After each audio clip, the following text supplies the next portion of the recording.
And we are live. Welcome, mystery and thriller friends. I'm your on-air host, Sara DiVello, and I'm so excited to welcome back tonight the incredible New York Times bestselling author, Robert Dugoni, aka Bob. He's going to give us the inside scoop on his brand new red hot book, Her Deadly Game.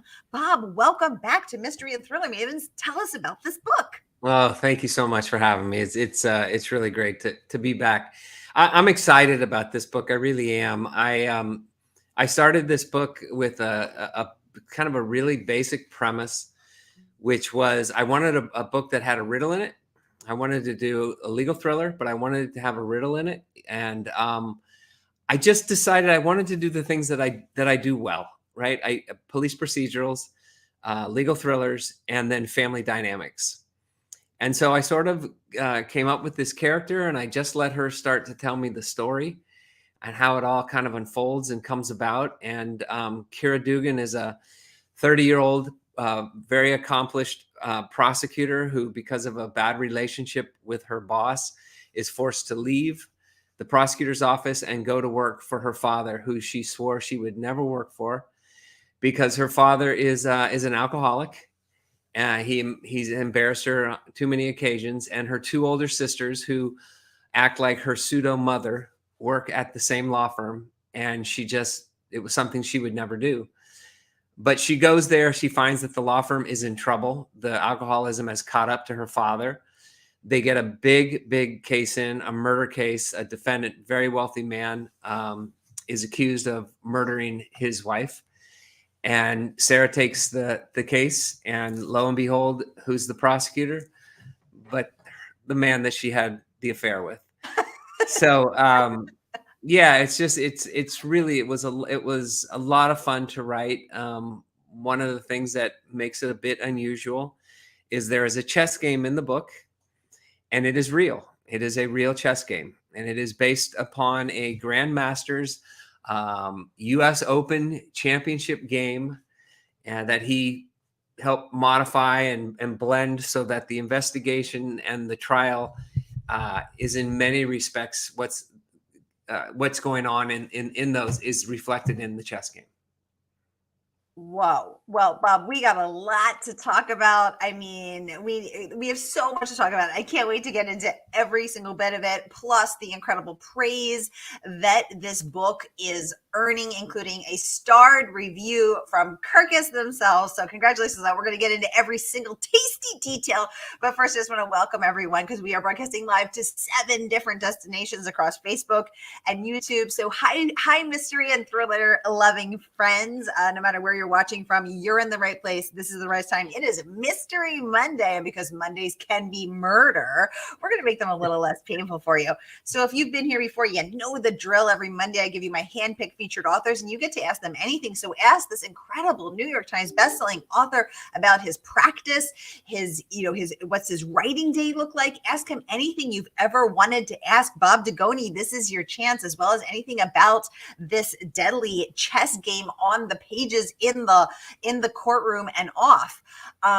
We've got so much to talk about. I'm really excited. Let's dive right in. Catch a Clue, aka Wendy, saying hi, Sara and Bob. This is Wendy in Massachusetts. Hi, Wendy in Massachusetts. Thanks for joining us. Let us know if you have any questions for Bob. Now, because it always takes me a few minutes to type my questions, I'm going to kick off with a few of my own. So, Bob, let's kick off. Why? So, you are from a big family yourself. Would you say that's where your interest in, fascination with, and love of writing about family dynamics comes from? What's that about? Yeah, I think to a certain extent it does. My grandfather, who I didn't know well, my mom's father, was an alcoholic. He was a very successful, highly successful dentist, but he was a binge drinker. And I saw firsthand as a young boy sort of what that meant in terms of family gatherings and things like that. And then as I got older, my older brother and I used to be tasked with driving over to my grandfather's house to find out if he was still alive, basically to check on him, and do things like pull all the spark plugs out of his car so he can't drive it.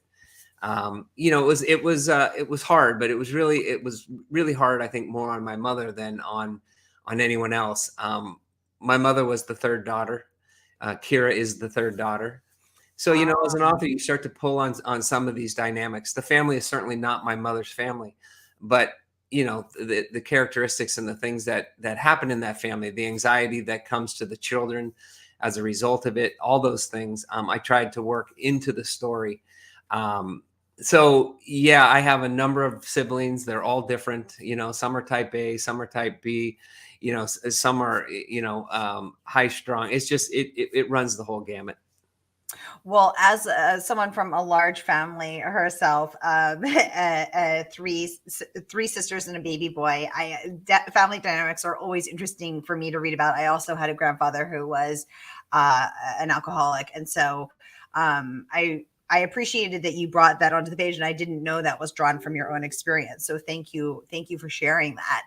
Yeah. I think that when authors write about something that feels very personal to them, it just gives the writing an extra level of depth and authenticity. And although all of your books always do well and are always well received, this one seems to be just resonating even more right off the bat. I mean, again, a starred review from Kirkus. Let's take a peek at that. They raved, I'm going to pull it up so we can all read it together. Fast paced, legal intrigue gold that could be improved only by kicking off a new series. So first of all, congratulations on a starred review from Kirkus. Thank you. And is this is going to be a series, or is this a standalone, or tell us about that? Yeah, no, I wrote it with the intention of it being a series, but as well as I do, the readers often dictate that, right? Hopefully, they're going to love the book and they're going to want more of Kira. The advanced readers that seems to be the case. So I'm excited. I think that there's a lot of ground to explore with Kira. There's just a whole tapestry of a world that I started to create between the police force that she dealt with as a prosecutor, now is on the other side as a defense attorney. The experts she has, that she uses. Her father is certainly an intriguing character. Anybody that has an illness, like alcoholism is going to be an interesting. And the two sisters are just, they're great. They're just people that really came alive for me when I was writing the story. So I do hope that I can continue to write Kira and it turns into a long-standing series like Tracy Crosswhite. So, okay, so fabulous. I'm sure that it will be, and we're so excited to be here for this first launch. So, everybody, the book is out tomorrow. Bob is coming on tonight to give us the inside scoop for this very special pre book launch. Pre-pub day book launch, the inside scoop. So this is the first book in the Kira Dugan series, and you can pre-order your copy tonight from our favorite woman-owned independent bookstore, Murder by the Book, and the good folks at the bookstore will ship it out to you tonight.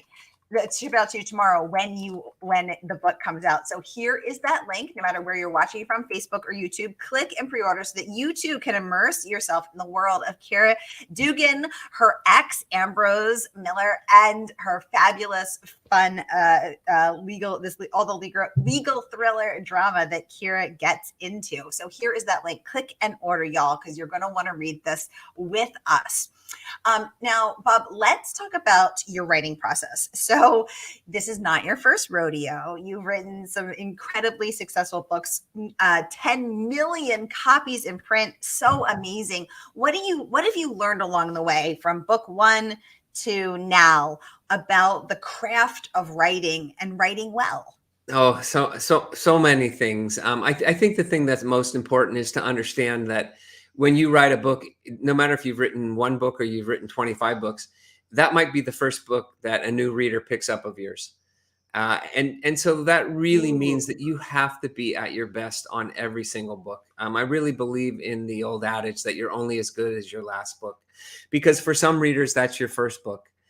So I think it's really important that you never mail something in, or if you're just not satisfied, that you have to get it right.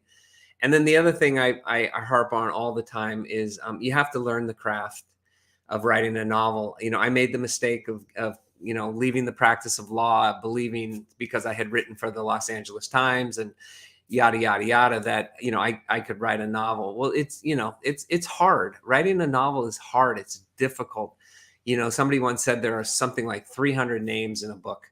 I don't know if that's true or not, but you can imagine how hard it is to keep track not only of who the people are, but where they go, the cars they drive, all those things that become so important to a reader. Because if those little details are not accurate, the reader's gonna come out of the reading experience, and that's something you don't want to do. You want to keep them in the reading experience. Ooh, I like that. I like that. And it's such a good point that your last book could be somebody else's first book by you, because people are joining you along the journey. Not everyone's been there since book one. That's such a lovely way to think of it. John is joining us from Northeast Ohio. John, welcome to the conversation. Thanks so much for tuning in and joining us tonight. Bob, let's talk about some more of this amazing praise. Publishers Weekly raves that it says that John Grisham fans will be pleased. Now, as a former lawyer yourself, that must have meant a lot to you. It does, because I like John Grisham's books. I've really enjoyed reading them over the years. I know some people will say they don't think he's the best writer. That's irrelevant. He's a great storyteller. And to me, that's really what novels are all about, is telling a great story, getting characters invested getting readers invested in a character, so that they can empathize with that character and empathize with the journey that character is on. And I just think that's something that he's always done really well. So it was wonderful to have that comparison. It meant a lot to me. Yay. It's so wonderful to see your work resonate with readers and reviewers and other writers and industry reviewers as well. Wendy, aka Catch a Clue, wants to know, Bob, how do you keep track of all your characters and all the details? Do you have a chart, a spreadsheet? What's your process? Great question. Yeah. So what's interesting is I will tell people that I'm an organic writer, meaning I don't write from an outline. However, I usually will get about 100 pages into a story that's being told to me, and then I stop and I create an Excel spreadsheet. So I'm really a nerd. And in that Excel spreadsheet, I'll say the chapter, the page, the characters that are in that chapter, what they're doing, and then I leave a section for notes in case I want to go back and change anything. And if I have them go into a restaurant, if I have them driving a car, I will put that in the notes, so that I have all of that. And then I'll go back to the book and I'll write the next, 50 to 100 pages. And I'll go back and I'll start to chart it. And that really, for me, is a time saver, because, then I'm not thinking, what color was the dress she was wearing? Those things are there for me to pick out of. But I also emphasize that I really try to keep the story open-ended. And let the characters dictate what they do and how the ending is going to come about. So, I write organically, but I do have a process that I follow. And the other thing that I always emphasize is I've been doing this now for 25 years, and I literally took 3 full years to study the craft of writing a novel. So it's not like I'm going into this and just sitting down and typing. I'm going into this with an understanding of how a story should be told, and what you can do to sort of make that really resonate with the reader. Thank you for giving us this peek into your process. Bob, would you mind sharing a little bit about what those 3 years of learning the craft looked like? Were you reading books? Were you taking classes? Were you working with critique groups? Tell us about that. Yeah, I literally would. I had an office in Pioneer Square, which is a very loose term, because it was 8 feet by 8 feet. It was brick. It had no window. My wife called it prison cell. Were you being held there against your will, Bob? Yeah, it was. But I wanted the most inexpensive office I could find, and I think I found it in all of Seattle.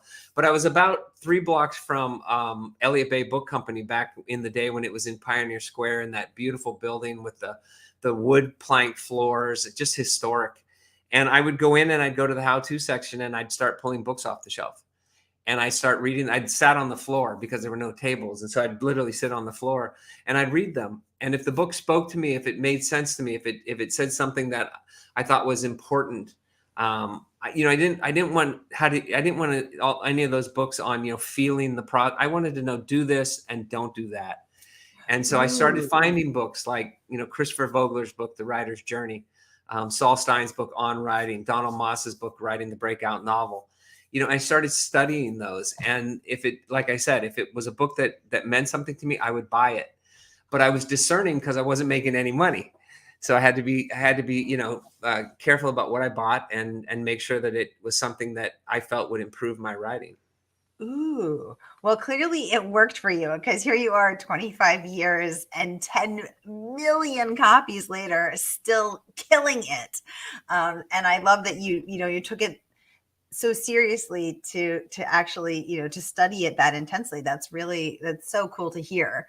When People, you, people, people have asked me, what was your motivation? ooh, yeah. And it's really very simple. I was married and had two kids. I had to make a living. I had to take care of my family. My wife works, and we were never destitute or anything like that. But I felt like that's my responsibility, right, to give my kids and my wife as good a life as I can possibly give them. So there was just no alternative. I did not want to go back to practicing law. I did not want to fail. I wanted to succeed, and if not for me so much as but for the people around me. I love that. Um, and it must have been scary to leave your law career, having worked, to go to law school and taken on the debt that is inherent in going to law school. And then because there is so much prestige associated with being a lawyer and so much financial security, and also law school debt associated with it. It must have been a really scary transition to leave the identity, the prestige, and yes, the financial security to say, no, I'm going to go try to be a writer. It was terrifying. I mean, Yeah. it was terrifying. Yeah. People said to me all the time, "Wow, that really took a lot of courage, to leave a job where you were a partner and you were making such good money." But it wasn't courage; it was fear, really. I mean, I was afraid that I'd wake up someday and realize I had never given myself a chance. I had never taken a swing since I was a little boy. Since I used to go to the Burlingame Library and pick to read, it's what I always write novels. And I really was afraid I was going to wake up someday and realize it was too late and I was never going to be able to go back and do it. It's very hard to write books when you're practicing law, very hard, because the law is such an all-consuming profession. And so, I did it out of fear. I really did. And like I said, that there was no option but to succeed. Now, that doesn't mean I succeeded right away. It took many years until I really found a home, at Amazon Publishing, and my book started to take off. Was there a moment where you hit rock bottom in your career and and the fear was just too much, and you said, I have to leave this, if not now, like I'm gonna, my soul will crumble and rot? Or was it just a slow eroding? No, there was a moment where I felt like I hit rock bottom. I was in New York City. I was at Thriller Fest. I was sharing a suite with Jeff Ayers and Brian Mercer, my two buddies. And I went to a party, and I was told at the party that my contract would not be renewed by the publisher who was there. And I came back to the hotel room, and I just was devastated. And I sat there with Jeff and with Brian, and I did what I like to call my George Costanza routine from the Seinfeld. I started saying things like, I could be a sportscaster. I like sports. I could be and I'm just rattling off things and, partly laughing, but really very serious about, what was going to happen. And I went to bed, and I got a phone call in the middle of the night about, 12 o'clock New York time, which is 9 o'clock out in Seattle. And it was my wife. And she basically called to tell me that she had been on a tractor. She grew up on a farm. She was on a tractor. The tractor hit overhead wires. The wires fell down, and she nearly died. If she had stepped off of the tractor, she would have been electrocuted. The only thing that kept her alive were the rubber tires on the tractor. Right. And when I heard that, I said to myself, okay, everything in perspective. Everything in perspective. My wife's alive. That's the most important thing. And you know what? I can make a living. I will find a way. I can always make a living. That's one of the things I can fix, but I couldn't have fixed the alternative. Oh, I love that. I had no idea about this backstory. Thank you for sharing that with us, Bob. This is really cool because I think so many of us harbor these hopes and dreams and keep them in a little secret, place in our heart for the day that maybe, we can try to do that. And it's really hard and it's really scary to put those off, to actually go after them. And so I love hearing how you actually did that. So thank you so much for sharing this. Wendy saying she is a nerd too. She likes your spreadsheet process. Me too, Wendy. I loved hearing about that. Thank you. I'm a research nerd as well. I mean, Ooh, I love to do research, and I have to have a moment in that time where I pull myself off of that research and I say, okay, it's time to write the book. But your scenes often come out of your research. Things will come to you and you'll realize, oh, this is Tracy can do this, or Tracy can do that, or Kira would go there, or Kira would do that. And so I really enjoy the research process of the books that I write. that is very cool to know. I'm learning a lot about you tonight, Rob. Julie, welcome to the conversation. She wants to know, how did you weave chess into the story so well? And she also says, I like your books better than Grisham's. Well, thank you, Julie. That's kind of you. I called up a friend of mine that ran a chess foundation, and he put me in touch with a gentleman by the name of Elliot Neff, who runs a chess foundation called Chess for Life. It's to teach young people life skills through the use of chess, which makes perfect sense because he says in chess you win, draw, or lose, but in Chess for Life you win, draw, or learn. And that's really what it's all about. So Elliot is a grandmaster, and he was on the phone with me for many, many phone calls. And I told him what I wanted to do. And he said to me that, he would get back to me. And he did. And then he read a version of the story and he came back to me and said, I think I have the game for you. And I didn't know it at the time, but it turned out it was a modification of the US Open Championship, which he won. And he's just a really earnest man and also a really good chess player. I picked chess because a number of really talented attorneys who I worked with, who were really talented trial attorneys, were also very good chess players. And the similarities between the two are really complementary. In chess, you have to think not about your next move, but your next 5 moves and what your opponent's next 5 moves are. When you're a trial attorney, you have to do the same thing. You can't count on someone giving you the answer that you think you're going to get. And you have to be able to adapt when you get a different piece of information in order to succeed. Ooh, I did not know this. Oh, wait, so you play chess yourself, Bob? No. Okay. No, I know how to play chess, but I am not a chess player. And so again, going back to that research, that was something that I really had to research. And I wanted a real game. I wanted a game that people who know chess will sit down and they will start to move the pieces on the board as they're reading the book and try to outsmart it. And so I really wanted that aspect of the book in there. Every book I try to challenge myself. I wrote one Tracy book where every single scene was from Tracy's point of view, not the antagonist, not another part, always from Tracy. And I wanted to see if I could do it, and I was able to do it. This book, I had a number of different challenges, and one of them was whether or not I could incorporate in a chess game, but keep the pace moving. And I think I did it. I hope I did it. Very cool. Well, I think you certainly did it, and I can't wait for everyone out in the world to get a chance to see it as well. So, you guys, again, this book is out tomorrow. Bob's joining us live from the West Coast to give us this very special sneak peek into her deadly game, and you can pre-order it right now. And the good folks at Murder by the Book will send it out to you tomorrow when the book drops. Hooray Hooray for that. So here again is that link. I'm going to pop it up for everyone, no matter where you're watching from. Click and order so you can immerse yourself in the world of this legal thriller with we now understanding this whole chess backstory makes it even cooler. So while you're doing that, I want to share some more amazing praise. Angie Kim, international bestselling author of Miracle Creek, Raves. Bob Dugoni has done it again. I'm going to pop this up so we can all read it together. Here it is right now, saying, you've created a twisty puzzle box story with one of the most satisfying, jaw-dropping endings I've read in a long time. Part murder mystery, part courtroom drama, and part character study of fascinating chess prodigy turned defense attorney Kira Dugan. Her deadly game will keep you reading late into the night. Congratulations on that amazing praise from Angie Kim.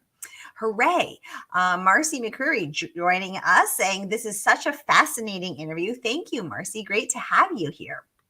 Julie says, thank you so much for answering her question. Julie, that's where we're here, a chance for you to hear from your favorite authors or meet your next favorite author. And get the inside scoop on these fascinating books. Julie wants to know, Bob, are we going to get another Charles Jenkins book? She says, I love him. Yeah, I really like Charles Jenkins too, and I really enjoy writing him. It's always difficult when you write a series. There are a lot of series that span 3 books. It's difficult to have a series that will span more than 3 books, which is why I've been very lucky with the Tracy Crosswhite books that so many readers have come to that. And I think we're up to the 10th book now. And so the Charles Jenkins book really was a trilogy when I started it, and I completed the trilogy that I intended to write. Another thing that you always have to think about as a writer is what's selling.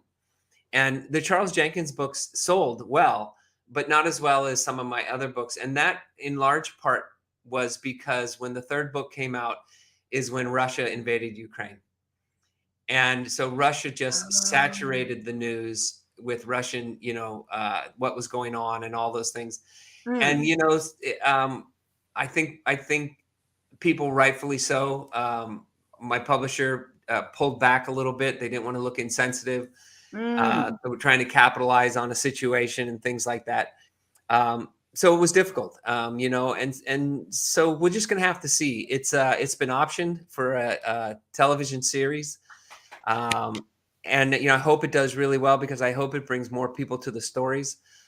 There's some things in those 3 books that I'm really proud of. I think they fit, hand in glove, all 3 of them.